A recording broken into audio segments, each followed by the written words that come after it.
Hi, this is Veronica, the Foodie Food Girl, and I'm out here in my garden and I'm going to pick some kale and make a raw kale and watermelon salad.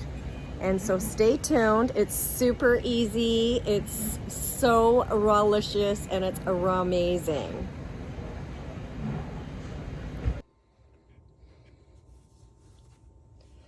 One of the things that I love is a kale salad. And I just brought this kale in from my garden, and you can see a lot of the kale that I picked, especially today, has got holes in it. You know, it's sort of been partially eaten. And you know, that kale is fine. It's a little tiny bit tougher.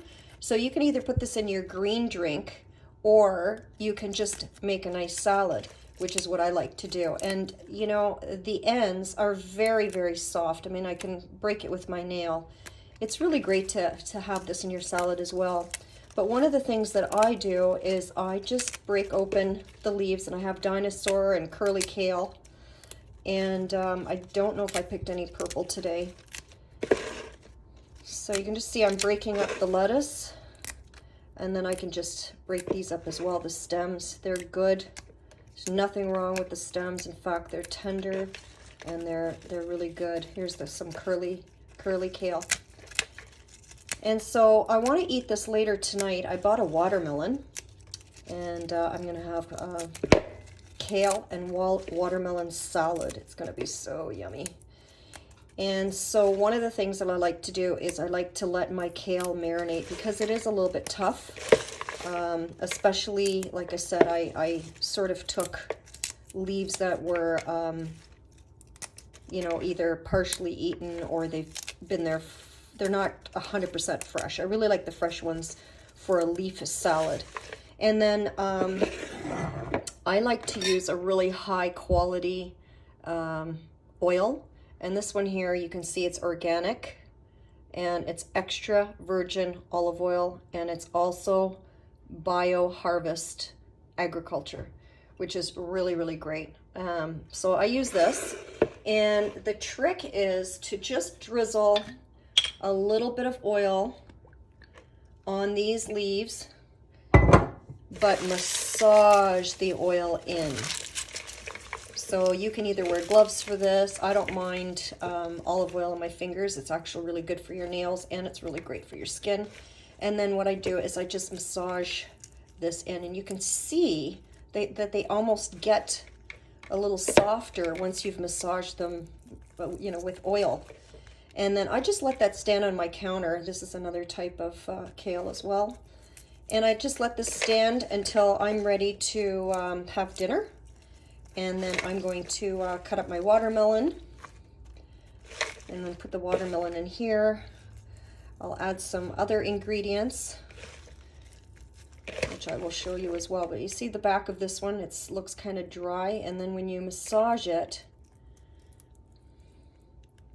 it looks really nice and soft. So that's a little trick that I use with my kale, especially if I'm going to have it in a salad. If I put it in my juice, it doesn't really matter. And you can tell whether or not you've done the backs.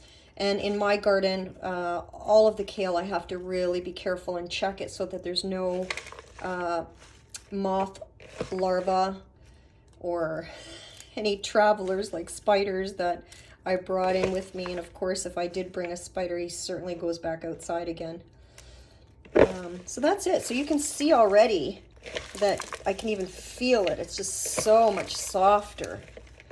It doesn't have that tough texture that kale has. Now that I missed this one, so you can just see by rubbing it a little bit. It just takes a few minutes. It doesn't take a long time. I see one of my dog's hairs in here from outside. So anyway, just wanted to give you that little bit of a tip.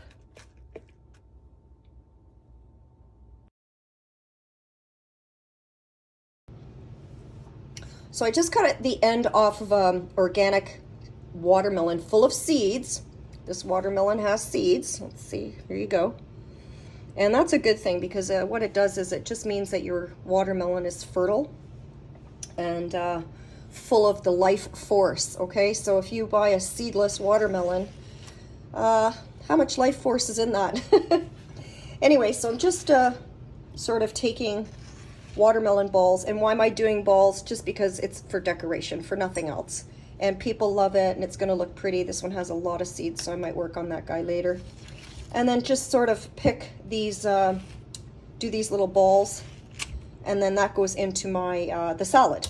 But one of the things is I use the juice of the watermelon after I'm finished, and then I use some balsamic vinegar. And this one here is biodynamic, and it is also organic.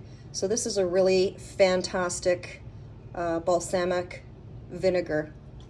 So I just add a little bit of this vinegar into the watermelon. It's already sweet. And then previously, when I had the kale salad that was just sort of sitting, you can see now how wilted it is, and it's going to be so much easier to work with this. And the reason I only use the vinegar is because I already have the oil on the salad. So you just put this here on top and then add as much watermelon as you like. And now I'm going to just toss it. I'm going to grab some spoons. And I toss the salad, and doesn't it look pretty? And especially with the balsamic, it gives it just that extra little zing. And there's a nice little you know, side dish salad that you can make. It's super easy, and again, you've been letting the kale get nice and soft, and with the watermelon balls, it just makes it look that much prettier.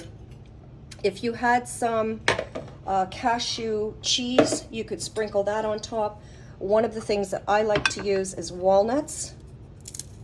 So just crack, and these have been soaked and dried. And always soak your nuts first, dry them out, and then you can use them. So doesn't that look pretty? So that is my watermelon and kale salad.